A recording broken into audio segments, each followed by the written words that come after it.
ಪ್ರಸಿದ್ಧ ಪುಣ್ಯಕ್ಷೇತ್ರ ದಕ್ಷಿಣ ಕಾಶಿ ನಂಜನಗೂಡಿನ ಕಪಿಲಾ ನದಿಯಲ್ಲಿ ಶ್ರೀ ಶ್ರೀಕಂಠೇಶ್ವರ ಸ್ವಾಮಿಯ ತೆಪ್ಪೋತ್ಸವ ಸೋಮವಾರ ರಾತ್ರಿ 7 ಗಂಟೆಯಲ್ಲಿ ಶ್ರದ್ಧಾಭಕ್ತಿಯಿಂದ ನೆರವೇರಿತು.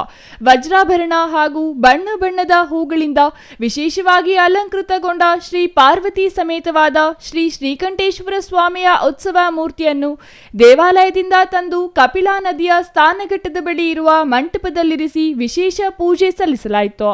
ಮಂಗಳವಾದ್ಯಗಳೊಂದಿಗೆ ಬಣ್ಣ ಬಣ್ಣದ ಹೂವು ಹಾಗೂ ವಿದ್ಯುತ್ ದೀಪಗಳಿಂದ ಅಲಂಕರಿಸಲಾಗಿದ್ದ ತೇಲುವ ದೇವಾಲಯದ ಮಾದರಿಯಲ್ಲಿದ್ದ ಯಾಂತ್ರಿಕ ದೋಣಿಯಲ್ಲಿ ಕೂರಿಸಿ ಅದ್ದೂರಿಯಾಗಿ ತೆಪ್ಪೋತ್ಸವ ನಡೆಸಲಾಯಿತು. ಸಾವಿರಾರು ಭಕ್ತರ ಹರ್ಷೋದ್ಗಾರದೊಂದಿಗೆ ಶ್ರೀ ಶ್ರೀಕಂಠೇಶ್ವರ ಸ್ವಾಮಿಯವರ ತೆಪ್ಪೋತ್ಸವ ಕಪಿಲಾ ನದಿಯಲ್ಲಿ ಪೂರ್ವ ಪಶ್ಚಿಮಾಭಿಮುಖವಾಗಿ 3 ಬಾರಿ ಪ್ರದಕ್ಷಿಣೆ ಹಾಕಿತು.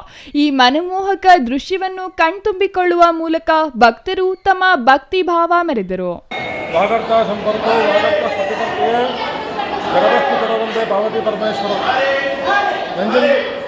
ನಂಜನಗೂಡಿನ ಶ್ರೀ ಶ್ರೀಕಂಠೇಶ್ವರ ಸ್ವಾಮಿಯವರ ಗಿರಿಜಾ ಕಲ್ಯಾಣ ಮಹೋತ್ಸವದ ಅಂಗವಾಗಿ ಈ ದಿವಸ 7ನೇ ದಿನದ ಕಾರ್ಯಕ್ರಮ. ಈ ದಿವಸ ಪಾರ್ವತಿ ಸಮಯ ಶ್ರೀಕಂಠೇಶ್ವರ ಸ್ವಾಮಿಯವರಿಗೆ ಬೆಳಗ್ಗೆ ಉಷಕಾಲದಲ್ಲಿ ಕ್ಷೀರಾಭಿಷೇಕ, ಮಹಾಪಂಚಾಮೃತ ಅಭಿಷೇಕ ಹಾಗೂ ಮಹಾನ್ಯಾಸಪೂರ್ವಕವಾಗಿ ರುದ್ರಾಭಿಷೇಕ ನೆರವೇರಿಸಲಾಗಿದೆ.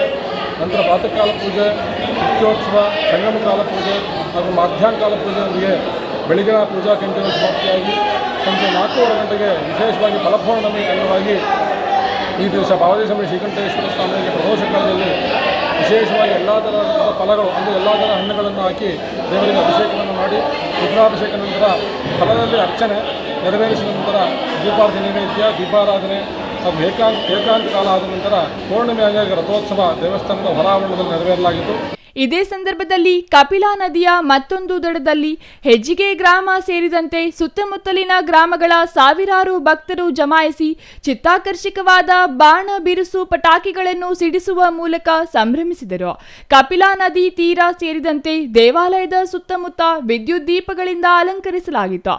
ಶ್ರೀ ಶ್ರೀಕಂಠೇಶ್ವರನ ತೆಪ್ಪೋತ್ಸವವನ್ನು ಕಣ್ತುಂಬಿಕೊಳ್ಳಲು ನಂಜನಗೂಡು ಸೇರಿದಂತೆ ರಾಜ್ಯದ ವಿವಿಧೆಡೆಯಿಂದ ಭಕ್ತರ ಮಹಾಪೂರವೇ ಹರಿದು ಬಂದಿತ್ತು. ದೇಗುಲದ ಪ್ರಧಾನ ಅರ್ಚಕರಾದ ನಾಗಚಂದ್ರ ದೀಕ್ಷಿತ್ ಅವರ ಮಾರ್ಗದರ್ಶನದಲ್ಲಿ ತೆಪ್ಪೋತ್ಸವದ ಎಲ್ಲಾ ಧಾರ್ಮಿಕ ವಿಧಿವಿಧಾನಗಳನ್ನು ನೆರವೇರಿಸಲಾಯಿತು. ಪೊಲೀಸ್ ಬಂದೋಬಸ್ತ್ ವ್ಯವಸ್ಥೆಯನ್ನು ಮಾಡಲಾಗಿತ್ತು. Kumar, CTV news, Nanjangud.